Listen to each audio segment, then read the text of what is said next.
Movie के start होते ही हमें कुछ साल पहले का टाइम दिखाया जाता है जहाँ पर कुछ वर्कर्स एक माइन में काम कर रहे होते हैं। उन पर नजर रखने के लिए एक डॉक्टर भी वहाँ पर होता है जिसे एक आदमी बताता है कि काम के दौरान वर्कर्स को यहाँ पर कुछ रेडिएशंस यानी शुआएं महसूस हुई और उन्हें लगा कि शायद यहाँ पर यूरेनियम है और वो बहुत खुश हो गए। उन्होंने बड़ी बड़ी मशीनरीज यहाँ पर मंगवा ली और काम शुरू कर दिया कि देखते ही देखते काम के दौरान वो जमीन अंदर घुसने लगती है यानी एक गार में जाने लगती है। तो डॉक्टर अपनी टीम को लेकर उस केव के अंदर जाते हैं यानी जमीन के नीचे। तो वहां पर उन्हें एक बहुत बड़े जानवर का स्केलेटन मिलता है यानी ढांचा। जब डॉक्टर उस पर गौर करते हैं तो उन्हें पता चलता है कि ये कोई स्केलेटन नहीं है बल्कि वाकई में एक बहुत बड़ा जानवर है जो यहाँ पर सो रहा था और रोशनी पड़ने पर यह जिंदा हो गया था। और फिर हमें ये दिखाया गया कि वो जानवर केव से निकलकर समंदर की तरफ चला गया था। दूसरी तरफ जापान में हमें एक साइंटिस्ट दिखाया जाता है जो कि फोन पर किसी से बात कर रहा था कि जिस जगह से वो जानवर निकला था वहां से अर्थक्वेक होता यहाँ तक आ रहा है। उसका उस जगह पर एक प्लांट होता है। वो कहता है कि अगर ऐसे ही चलता रहा तो मुझे तो अपना प्लांट खत्म करना पड़ेगा। तभी उसकी वाइफ आती है और वो अपनी वाइफ और अपने बेटे फोर्ट को लेकर वहां से चला जाता है। वो अपनी वाइफ से कहता है कि जो अर्थक्वेक के झटके आ रहे हैं ये मुझे कोई अच्छी बात नहीं लग रही, तो तब तक तुम मेरे प्लांट के पास मेरे कुछ टीम के साथ रहोगी। फिर हमें वही साइंटिस्ट एक लैब में दिखाया जाता है जो कि पता लगा रहा था कि असल में ये अर्थक्वेक के झटके आ कहाँ से रहे हैं, लेकिन उनमें से किसी को कुछ भी पता नहीं चल रहा था। तो वो कहता है कि सब मशीनरीज ऑफ कर दी जाए क्योंकि हम नहीं जानते कि ये झटके किस चीज के हैं और कहीं ये हमें नुकसान न पहुंचा दे। इसी के साथ वहां पर फिर से अर्थक्वेक आने लगता है और साइंटिस्ट की वाइफ भी वहां पर आ जाती है। वो वहां से भागने लगती है और चैम्बर में ब्लास्ट होने की वजह से एक पॉइजनस गैस यानी जहरीली गैस उसकी तरफ बढ़ने लगती है। साइंटिस्ट अपनी वाइफ को बचाने के लिए आगे बढ़ता है लेकिन तब तक बहुत देर हो चुकी थी और गैस पूरी तरह से उस कैबिन में फैलने लगी थी। तो उसकी वाइफ उससे कहती है कि दरवाजा बंद कर दो इससे पहले कि ये गैस यहाँ तक पहुंच जाए। और ना चाहते हुए भी साइंटिस्ट को वो दरवाजा बंद करना पड़ता है और इसके बाद वो काफी उदास हो जाता है क्योंकि उसकी वाइफ अंदर रह गई थी। वो उससे कहती है कि हमारे बेटे फोर्ट का ध्यान रखना और इसी के साथ रेडिएशन की वजह से वो पूरा का पूरा प्लांट तबाह हो जाता है। फोर्ट भी ये सब कुछ अपने स्कूल से देख रहा था। अब हमें 15 साल बाद का वक्त दिखाया जाता है। फोर्ड अब एक फौजी बन चुका था और कुछ मंथ की ट्रेनिंग के बाद वो अपने घर वापस आया था। वो अब मैरिड था कि उसकी वाइफ को कॉल आती है कि फोर्ड के डैड को पुलिस ने पकड़ लिया है। फोर्ड अपने डैड से नफरत किया करता था क्योंकि वो समझता था कि उसकी मदर की डेथ उनकी वजह से हुई, लेकिन अपनी वाइफ के कहने पर वो उन्हें मिलने चला जाता है और जाकर अपने फादर को पुलिस से छुड़वा लेता है। फिर वो दोनों घर आते हैं तो उसका फादर उससे कहता है कि बेटा वो एक एक्सीडेंट नहीं था बल्कि उसके पीछे कुछ रेडिएशंस थी और सेम चीज हम अभी भी फील कर रहे हैं फिर से। और वो अभी भी इसलिए अरेस्ट हुआ था क्योंकि वो उस जगह पर गया था जहाँ पर पुलिस ने जाने से मना किया था। वो बताता है कि मेरे दोस्त ने भी वॉइस फ्रीक्वेंसी नोट की है यानी वहाँ पर से अजीबोगरीब आवाजें आती हैं, तो मुझे वहाँ पर जाकर देखना होगा और ये साबित करना होगा कि उस रोज प्लांट पर जो ब्लास्ट हुआ वो कोई एक्सीडेंट नहीं था। तो फिर फोर्ड भी अपने फादर के साथ वहाँ पर जाता है। अब वो लोग नोट करते हैं कि वहाँ पर कोई जहरीली गैस या रेडिएशन नहीं थी। वहाँ पर पुलिस फिर से आ जाती है और उन दोनों को पकड़कर अपने साथ ले जाती है और वहाँ पर वही डॉक्टर जो मूवी के स्टार्टिंग सीन में दिखाया गया था वो भी होता है। वो सब साइंटिस्ट से पूछते हैं कि आखिर तुम बार बार उस जगह पर क्यों जाते हो, तो वो सब कुछ बताने लगता है जो वो करना चाहता था। डॉक्टर ये सुनकर बहुत हैरान होता है क्योंकि इतनी सारी इन्फॉर्मेशन तो उसे भी नहीं पता थी।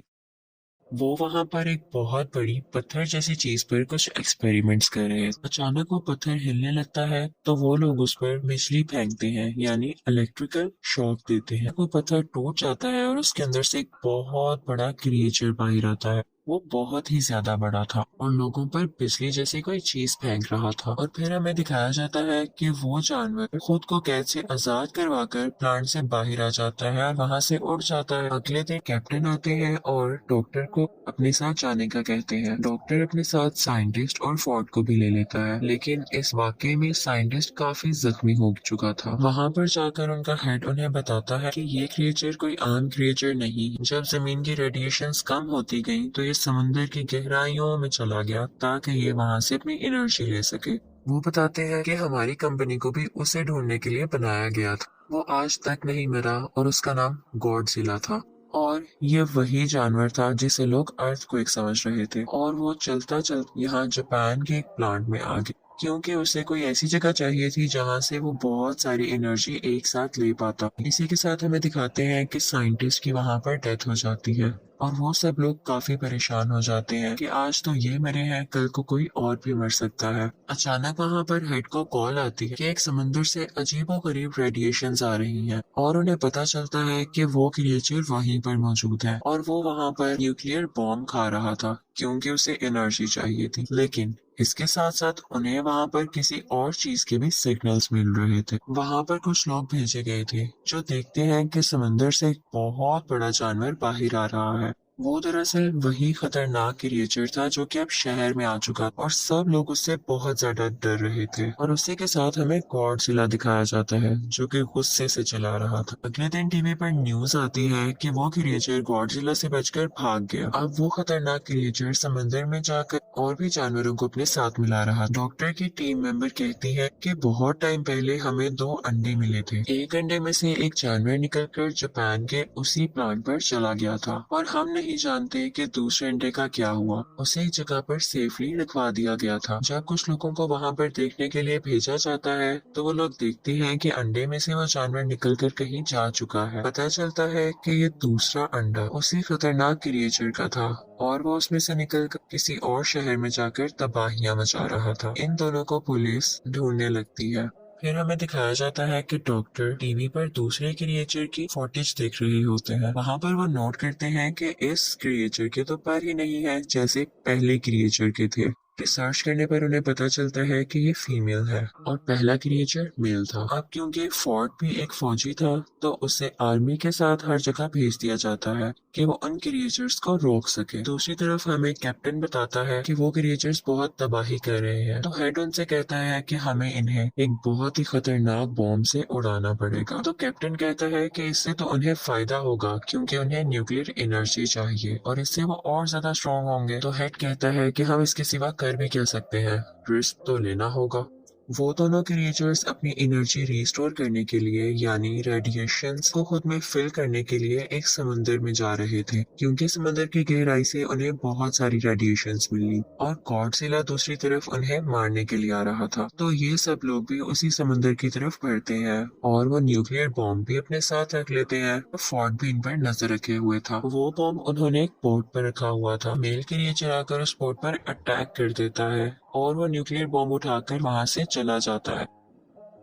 अब वो दोनों क्रिएचर्स उस बॉम्ब को लेकर वहां से दूर चले गए थे क्योंकि उन्हें वो चीज मिल गई थी जिससे उन्हें बहुत सारी एनर्जी मिलने वाली थी। आर्मी का और हेड का ये प्लान अब पूरी तरह जाया हो चुका था। वो लोग सोचते हैं कि हमसे तो कुछ भी नहीं हो पाएगा, तो शायद गॉडजिला हम सबकी जान बचा ले। फिर हमें दिखाया जाता है कि वो क्रिएचर्स शहर में बहुत तबाही मचा रहे थे, लेकिन लकीली गॉडजिला भी वहां पर आ जाता है और आर्मी भी वहीं पर थी। फिर हमें दिखाया जाता है कि गॉडजिला इस क्रिएचर के सामने आ जाता है और ये लोग लड़ने लगते हैं। ये बहुत ही बड़े थे और लड़ते लड़ते बहुत चीजें डिस्ट्रॉय कर रहे थे, तो सब लोग पीछे हट जाते हैं।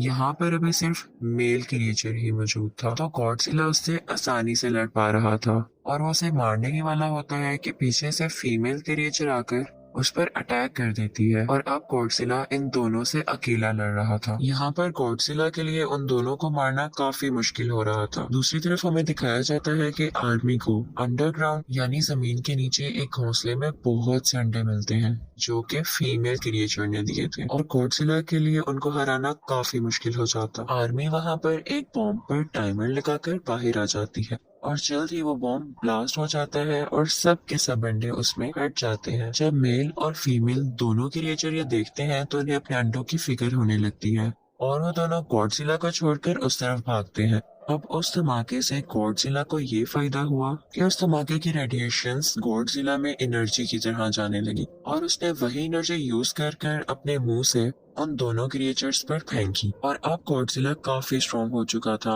और वो दोनों क्रिएचर्स से पूरी ताकत से लड़ रहा था। और यहाँ पर गॉडजिला मेल क्रिएचर को मार देता है। तो ये देखते हुए फीमेल क्रिएचर को काफी गुस्सा आता है और उसे इस बात का भी गुस्सा था कि आर्मी ने उसके अंडों को मार दिया। तो वो फोर्ट की तरफ बढ़ती है, लेकिन गॉडजिला उसे पीछे से आकर पकड़ता है और उसका मुंह खोलकर अपने मुंह से सारी की सारी रेडिएशंस उसके अंदर डाल देता है, जिसकी वजह से उसे बहुत पेन होने लगती है और वो मर जाती है। फोर्ट भी यहाँ पर काफी जख्मी हो चुका था, लेकिन आर्मी उसे ठीक करने के लिए वहां से ले जाती। अगले दिन हमें गॉडजिला दिखाया जाता है। लोग समझ रहे थे कि वो मर चुका है, लेकिन वो थक चुका था और अपनी आंखें बंद कर कर लेटा हुआ था कि अचानक वो उठता है और वापस समुद्र में जाने के लिए चलने लगता है। वो इनफैक्ट यहाँ पर किसी को कोई नुकसान नहीं पहुंचाने आया था। उसकी दुश्मनी तो बस उन खतरनाक क्रिएचर्स से थी और अब जैसा कि उसने उनको मार दिया तो वो वापस समुद्र में चला जाता है। और अब दिखाया जाता है कि फोर्ड भी अपनी बीवी और बेटे के पास चला गया था और सब कुछ यहाँ पर ठीक हो जाता है। इसी के साथ मूवी भी एंड होती है। Thank you for watching.